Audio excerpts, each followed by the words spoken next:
Hello everyone, कैसे हैं आप सब। उम्मीद है सब अच्छे होंगे। मैं महराज खान बहुत बहुत स्वागत करती हूँ आप सभी का आपके अपने यूट्यूब चैनल एल्यूरिंग शिक्षा द्वार में। इस वीडियो में मैं बात करूंगी बीए बीएड और बीएससी बीएड को लेकर, जो कि 22 को एग्जाम होने वाला है। क्या उसमें नेगेटिव मार्किंग है या नहीं है, क्योंकि बहुत सारे बच्चे इसको लेकर परेशान है कि नेगेटिव मार्किंग है या नहीं है, और जायज है उनका परेशान होना। अभी तक मुझे भी नहीं पता था नेगेटिव मार्किंग है या नहीं, इसलिए मैंने उस पर कुछ भी नहीं बोला था। इससे पहले जो वीडियो आई थी मैंने उसमें बोला था कि जैसे मुझे पता चलेगा मैं आपको बता दूंगी, फिलहाल आप स्टडी करिए। तो अब आ गया है वो टाइम जो आपको पता होना चाहिए कि नेगेटिव मार्किंग है या नहीं है। उसी के अकॉर्डिंग आपकी स्ट्रेटेजी होनी चाहिए एग्जाम हॉल में, एग्जाम जो पेपर होगा एंट्रेंस पेपर, उसको डील करने की। क्लियर। तो इस वीडियो में हम बात करेंगे कि नेगेटिव मार्किंग है या नहीं है, और अब जो है हमें कैसे पढ़ना चाहिए, क्या पढ़ना चाहिए, कितना पढ़ लिया है, जो छूट गया है उसका क्या करना चाहिए, और इन सब पे हम बात करेंगे। कट ऑफ क्या जाने वाली है, क्या इसमें लग रहा है कि कितना जो है किस सब्जेक्ट में क्या देखने को मिलेगी कट ऑफ। तो इस पूरी वीडियो में मैं इसी पर बात करने वाली हूँ। मैं आपको कुछ पढ़ाऊंगी नहीं, टीचिंग एप्टीट्यूड या जीके नहीं पढ़ाऊंगी, सॉरी इसके लिए, मैं इस पर कोई क्लास नहीं लगा पाई। तो ये भी मैं बात बताऊंगी क्यों नहीं लग पाई हमारी टीचिंग एप्टीट्यूड और जीके की क्लास। तो बने रहिएगा इस वीडियो में। और चलिए शुरू करते हैं। पहले ही प्रॉब्लम आपकी मैं लेती हूँ कि नेगेटिव मार्किंग है या नहीं है। तो मैं बता दूं आपको, इसमें नेगेटिव मार्किंग, जैसे एबीयू में कुछ एग्जाम होते हैं इसमें नेगेटिव मार्किंग होती है, और कुछ एग्जाम होते हैं इसमें नेगेटिव मार्किंग नहीं होती। लेकिन इसके नोटिस में कुछ ऐसा था नहीं कि नेगेटिव मार्किंग है या नहीं है, तो बच्चे का परेशान होना लाजमी था।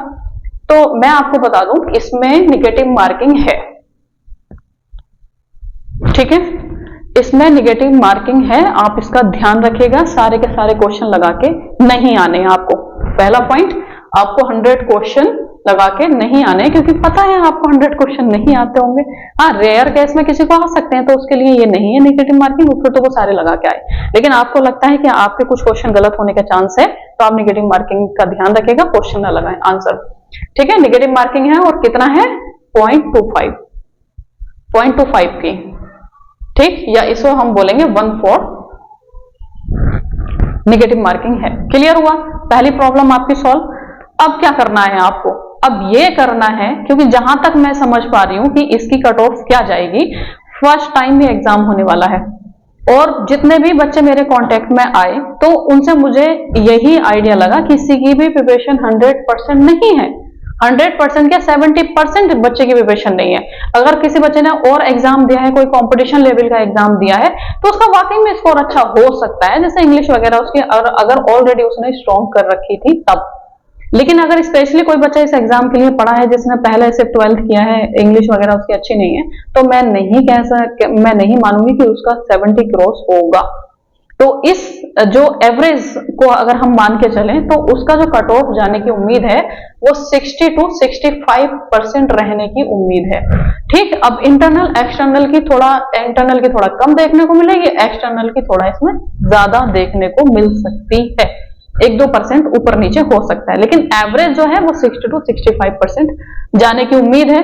अब क्या करना है, अगर किसी बच्चे ने देखा कि उस एग्जाम हॉल में अब आपको क्या करना है, एग्जाम को कैसे डील करना है, नेगेटिव मार्किंग है, क्लियर है।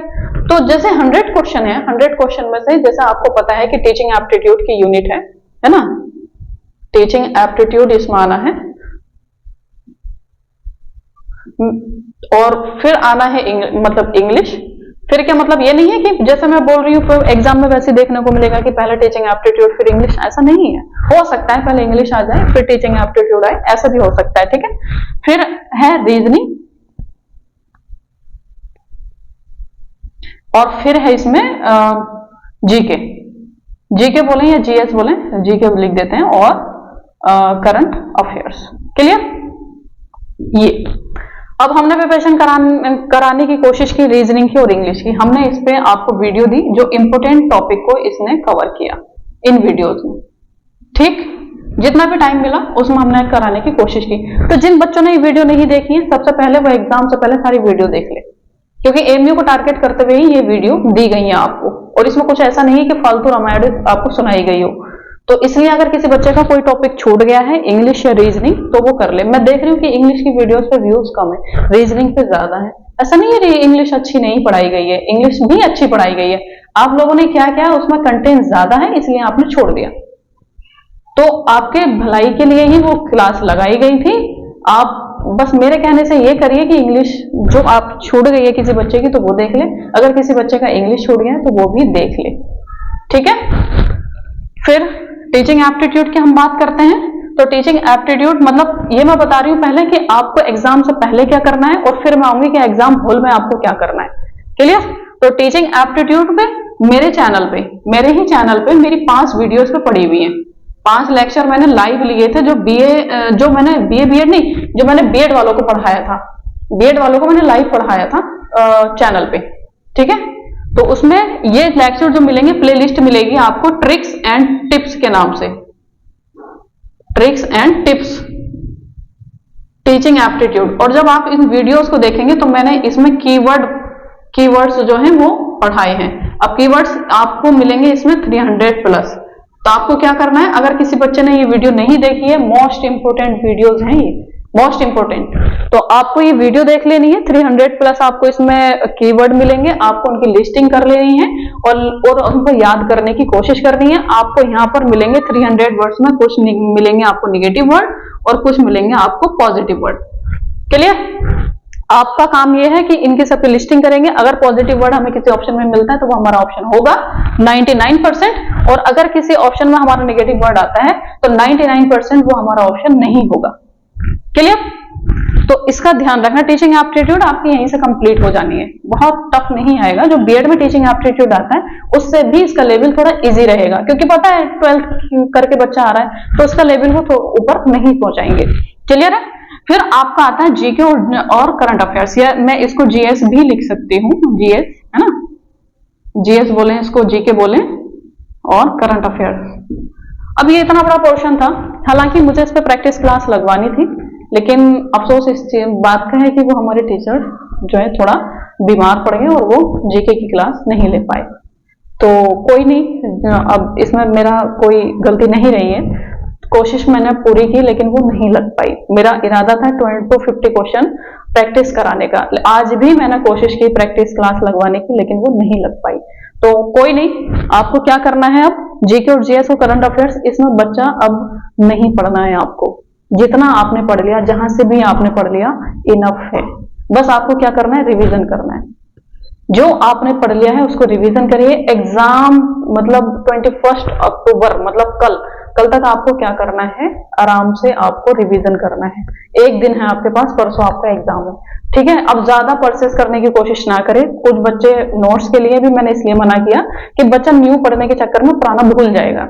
एक बात हमेशा ध्यान रखना, इस एग्जाम में या फिर किसी भी एग्जाम में आपने 100% कोई कंप्लीट करके नहीं जाता, ठीक है। आपका टारगेट ये होना चाहिए कि हमने जो भी टॉपिक पढ़ा है, जैसे मान लें कि रीजनिंग में 7 या 8 टॉपिक कवर कराए गए हैं, वहां आपका होना चाहिए कि यहां से मेरा कोई क्वेश्चन गलत ना हो, क्योंकि इसको आपने पढ़ा है। तो मैं यही कहना चाहूंगी कि जहां जो आपने पढ़ा है वहां से क्वेश्चन आपका गलत ना हो, तो आप 60 वैसे भी क्रॉस कर जाएंगे। और अगर आपने इस पर फोकस किया कि मेरा ये छूट गया, मुझे ये कंप्लीट करना है, तो आप पुराना भूल जाएंगे और जो पढ़ लिया वहां से भी क्वेश्चन गलत कराएंगे। इसलिए मैंने नोट्स नहीं दिए कि नया मत पढ़ो, जो पढ़ लिया उसी को रिवाइज करो, ठीक है। बाकी आपकी मर्जी है, मैं तो यही बोलूंगी। तो आपको समझ में आ गया क्या करना है, जो पढ़ लिया उसको रिवाइज करना है, क्लियर। अब आते हैं कि एग्जाम हॉल में आपको पहले कौन सा यूनिट करना है, कौन सा यूनिट पहले करना है, कौन सा बाद में करना है। सबसे पहले आप जब ये वीडियोस देख लेंगे टीचिंग एप्टीट्यूड में आपको कोई प्रॉब्लम नहीं होगी, क्लियर। और इंग्लिश ऐसा ही स्टैटिक पोर्शन है, अगर आ रहा है तो आप करेंगे और नहीं आ रहा है तो आप आगे बढ़ जाएंगे, ठीक है। और जीके और करंट अफेयर्स भी ऐसे ही, अगर आपको आता टिक करिए, नहीं आता आगे बढ़िए। अब आता है रीजनिंग। तो रीजनिंग में आपको थोड़ा दिमाग लगाना पड़ता है। दिमाग तो हालांकि सभी में लगेगा, लेकिन इसमें आपको कैलकुलेशन भी करनी पड़ती है, इसमें थोड़ा टाइम लग जाता है।